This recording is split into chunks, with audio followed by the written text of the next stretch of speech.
पुणी खसला सुना दर।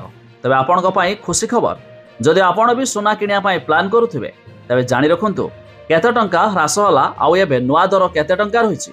जदि आपण माने मध्य किनिबे सेति टंका देई मध्य किनि पारिबे। जानिबा संपूर्ण अपडेट ता पूर्वरु वीडियो को लाइक करंतु, सब्सक्राइब करनथिले एबे सब्सक्राइब करी पाखर थिवा घंटी चिन्ह को दबाइ दियंतु।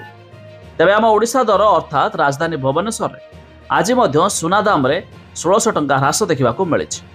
तेबे शुद्ध सुना 24 कैरेट दाम रे 10 ग्राम प्रति 73,200 टंका रही बेले 22 कैरेट दाम रे 10 ग्राम प्रति 71,400 टंका देखा मिली।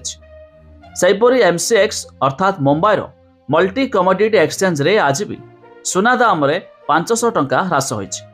तेबे शुद्ध सुना 24 कैरेट दाम रे 10 ग्राम प्रति 75,200 टंका रही बेले 22 कैरेट दाम रे 10 ग्राम प्रति 73,600 टंका देखा मिली।